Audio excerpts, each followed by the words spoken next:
Hey, what up? What's going on, man? It's your boy Bluerayfitness. It's your boy Blueray, the best strength and conditioning coach. Just period.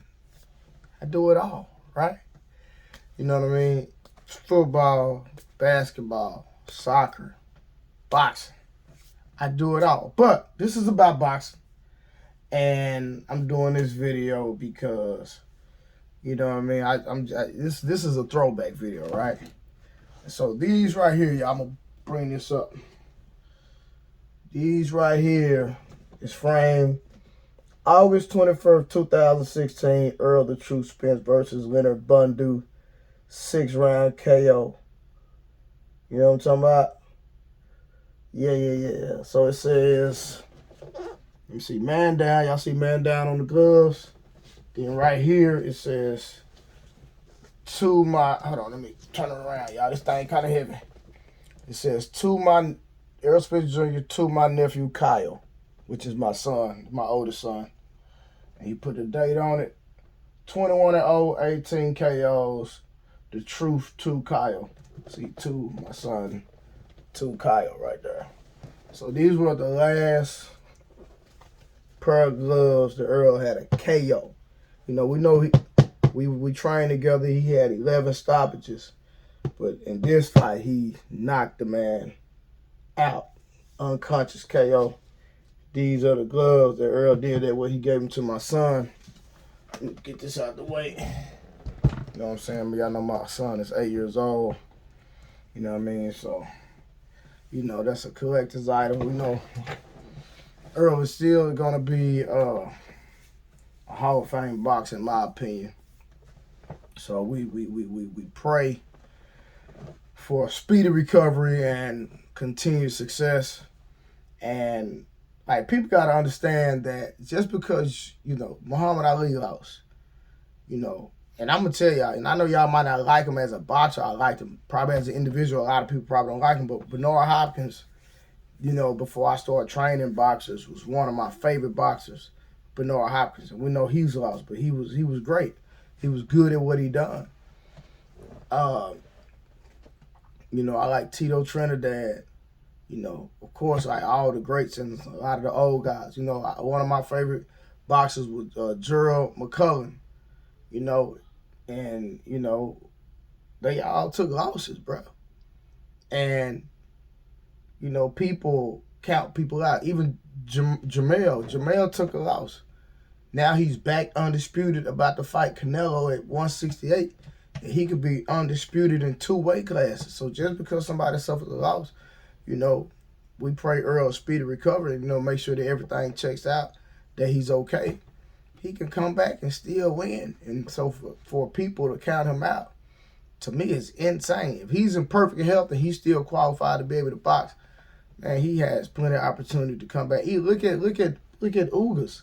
Ugas, I don't know how many losses. Tevin Farmer at one time, you know, before he went on his little, you know, his uprise, he had a bunch of losses, and, you know, he came up. So, you know, just because, you know, the blueprint Floyd set out, and they feel like if you get an O, you're not great no more. Look at the UFC. The UFC, a lot of the champions lose. Anderson Silva, one of my favorite mixed martial artists, lost, but he's still considered the greatest to ever do it. So, like, people got to change their mindset, man. But, you know, man, I just wanted to show y'all, man, that I got these gloves, man. Like I say, they for my son, they for my baby boy. You know, and you know, Earl knocked that boy out. Somebody knocked him out. So, you know, man, I got a monumental piece of history right now. That currently, we might not know about the future, but currently, because Earl might get some more knockouts in the future. So, but as of now, you know, I hold in my prized possession the last pair of gloves where he actually KO'd somebody, man. And it was a beautiful thing. It was a beautiful thing, man. You know, Linda Bundu was a southpaw. And, you know, I remember talking to Earl about that fight. Earl was like, man, he was kind of herky-jerky. He was hard to time. But once Earl got his rhythm, and once Earl started timing him, man, y'all know what happened. Boy, put that boy on it. Boy, put that boy knees behind. I'm talking about, man, had that boy folded up like a pretzel. Yeah, man, but this is a piece of history, man. Man, you know, and I want to see Earl get back there, man. I want to see Earl, like that Earl, that when me and him was training, man, that Earl, man, dude was like a freight train, man. I'm going to tell y'all, I used to sit back and laugh because, you know, when me and Earl was working together, and Derek, so we're not going to take Derek James out the equation because, you know, Derek James was very, you know, he was there before me. So when I say me and Earl, I'm not just talking about me and Earl, I'm talking about Derek James also. Because, you know, Derek James was his coach. It still is his coach, you know what I mean? So even when I stopped training him, Derek James been there before me, he's been there after me. You know what I'm saying? So Derek James plays the most vital role in Earl's career. That's hands down. But when I was a part of the program, when I was a part, you know, for those 11 fights and that win streak from 11 stoppages, man, people thought Earl was on steroids. And it's kind of funny, I see Keith Thurman at the fight when Earl fought Bud just talking reckless and all amped up. But, bro, you were ducking that dude, bro. You was literally ducking Earl, bro. Keith Thurman was the main person ducking Earl, but now all of a sudden, because Earl loses to Terrence Crawford, he got all this stuff to say. Then he got the gall to go on his Instagram and try to send a heartwarming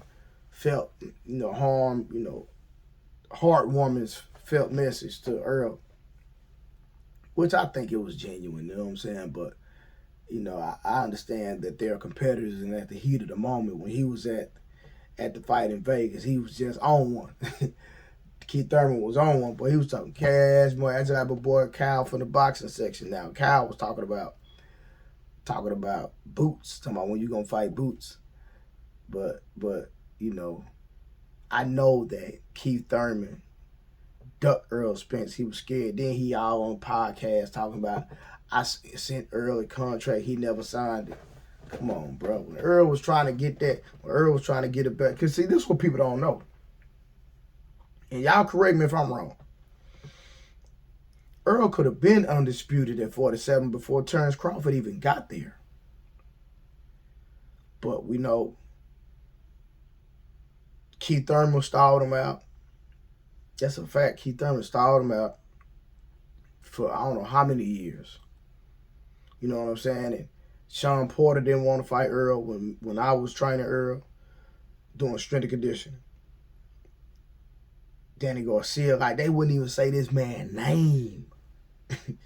They were scared to say the man's name. Everybody, all the true hardcore Spence fans, y'all know I'm not lying. They were scared to say this man's name. You know, but then, you know, me and Earl didn't work for the Mikey fight. And so after the Mikey fight, Earl went from being falsely accusing him on steroids of being unhuman, from people ducking him, to people say, oh, man, he's human after all. Let me go ahead and get a piece of Earl Spence because he went 12 rounds with Mikey Garcia. That's a fact. You know what I'm saying? Excuse me, y'all. It's late. I'm tired, to be honest with you. And my mustache still messed up for all the people that rock with me. I forgot to fix my mustache. I just forgot about it. I'm not even gonna lie to y'all. But listen. But Earl could have been undisputed at 47 before Buddy became in the division, man. But all these dudes was cherry picking, not even want to say Earl's name and scared to even fight Earl, man. These dudes is real funny, in my opinion. Real funny. But it's just funny how Keith Thurman's just running his mouth now. And so cocky and so confident. You know what I mean?